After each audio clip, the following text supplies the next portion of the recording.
Assalamualaikum. Waalaikumsalam. Selamat siang Ibu. Dengan Ibu Yeli ya Bu ya? Ya baiklah Bu. Seperti yang saya sampaikan waktu itu, saya mau wawancara Bu. Bagaimana Bu kira-kira bersedia Bu diwawancara? Iya. Baik, kalau bersedia, kalau sudah siap mungkin kita bisa mulai. Tapi sebelumnya saya sampaikan dulu, ini materinya tentang pengambilan keputusan Bu. Jadi kan Ibu selaku kepala sekolah PAUD Nur Zahra, jadi dalam menjalankan tugas mungkin banyak dihadapkan harus mengambil keputusan seperti itu. Jadi di sini intinya seperti berbagi pengalaman Bu. Ya. Baiklah, kalau begitu kita langsung saja.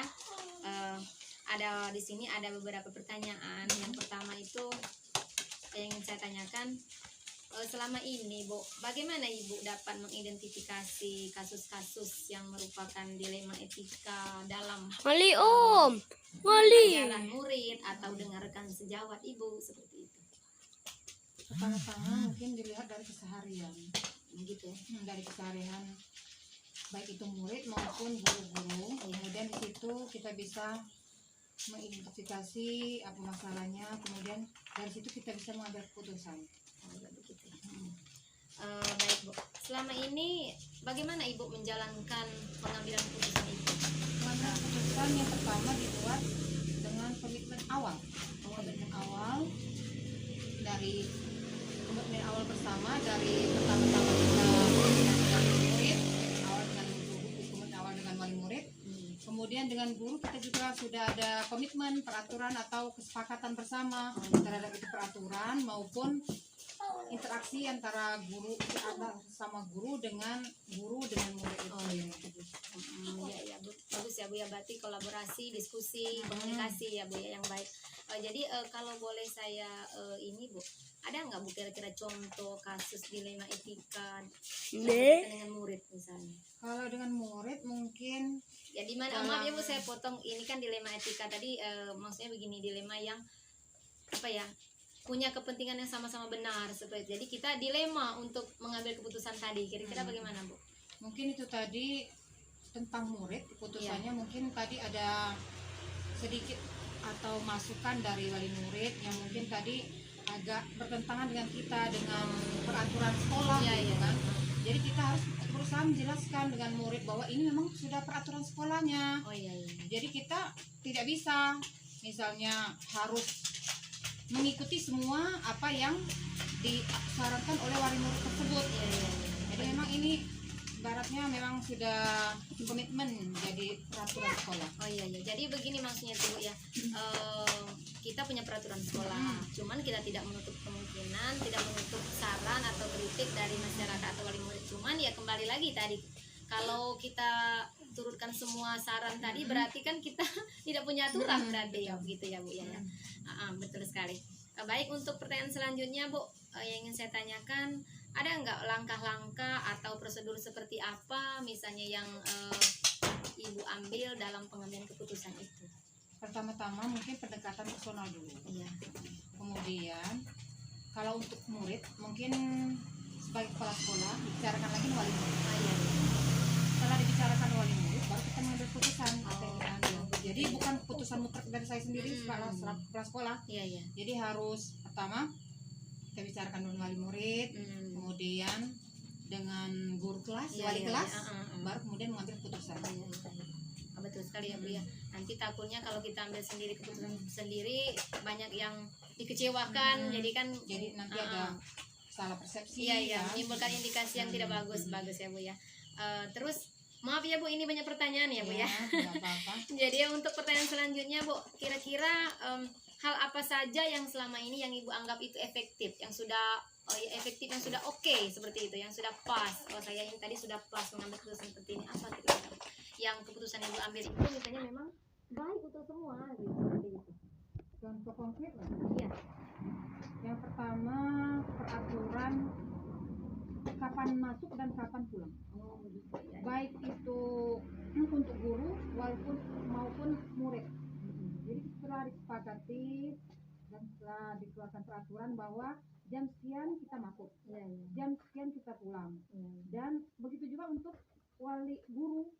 Untuk guru juga misalnya ada jadwal tiket, sudah sepakati bagi yang tiket datangnya jam sekian. Iya, iya, lebih awal ya Nah, datangnya. lebih awal. Kemudian untuk pulangnya juga kita kan harus bersih-bersih dulu. Iya, iya. Itu harus berusaha disepakati. Oh iya. Iya. Dan kita harus maksimal mungkin untuk saling mengingatkan Iya. agar itu tetap berjalan dengan baik.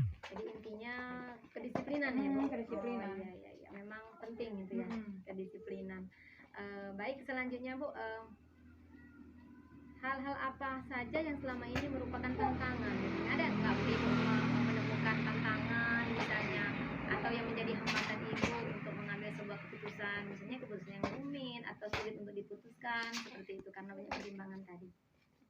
Mungkin yang pertama-tama terkadang keputusannya untuk khusus untuk guru, terkadang kita misal ada perasaan malas lah dari guru tersebut.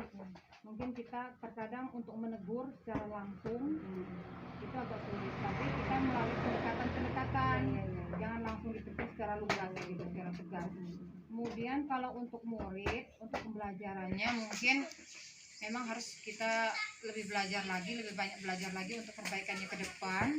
Jadi memang untuk murid tantangannya berupa dari guru itu tersendiri, dari saya sendiri, kemudian dari daya serap murid itu sendiri. Oh iya, iya, iya. Memang ya Bu ya, ini kan Ibu kan kepala PAUD ya, jadi masih benar-benar mengasuh ibaratnya ya, tidak bisa langsung ini. Nanti kalau anak ini memang ditegaskan nanti bisa jadi malas lagi belan masuk gitu. Karena sikap dan watak anak itu masing-masing beda-beda. Iya, iya, iya. Apalagi masih usia PAUD ya. Usia PAUD. Benar sekali.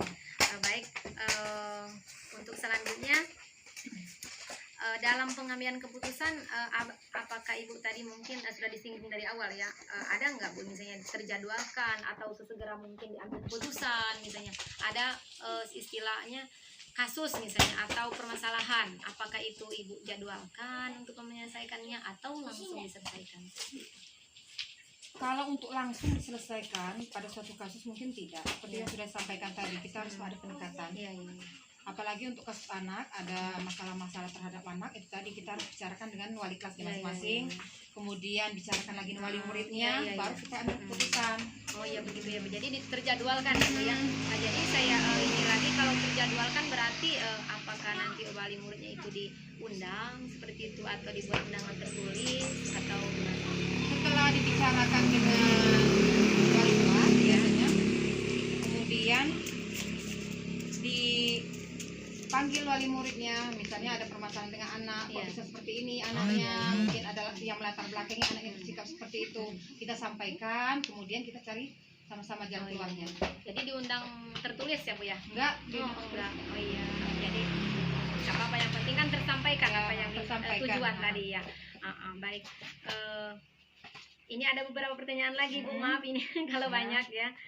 Terus apa namanya selanjutnya itu, adakah Bu seseorang atau rekan kerja atau saudara misalnya yang bisa membantu Ibu, memberi Ibu masukan dalam begitu gini loh misalnya cara mengambil keputusan baik misalnya seperti itu, ada nggak Bu?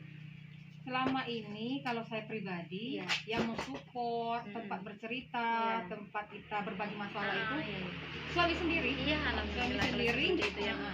Dan kemudian untuk kalau untuk keputusan dengan terhadap anak itu tadi wali murid, wali kelas masing-masing. Dari wali kelas masing-masing baru kita bisa mengambil keputusan terhadap anak. Apa yang dihadapi permasalahan terhadap anak. Jadi memang betul ya Bu ya, biasanya kita itu kan ada teman untuk memang bagaimana ya kira-kiranya, oh saya ini sudah benar tapi bagaimana kalau menurut kamu yang kita percaya kira-kira saja. Kalau Ibu tadi posisinya suaminya Bu ya. Kemudian itu tadi karena di lingkungan sekolah, jadi yang dianggap kita keluarga itu tadi para guru, para rekan-rekan guru. Baik, ini yang terakhir ini Bu. Jadi lebih ke pengalaman Ibu sebenarnya ya, dari semua hal yang Ibu sampaikan, dari pengalaman-pengalaman, kira-kira apa Bu pembelajaran yang bisa Ibu dapatkan? Mungkin nanti bisa bermanfaat bagi yang lain. Mungkin selama berkecimpung di PAUD ini, yang pertama sekali yang saya ambil hikmah atau pelajaran sekali, pertama sabar. Kemudian semua pekerjaan itu harus dikerjakan dengan ikhlas. Karena kalau semata-mata mengharap honor, Iya. aduh, tunggu-tunggu nian honor.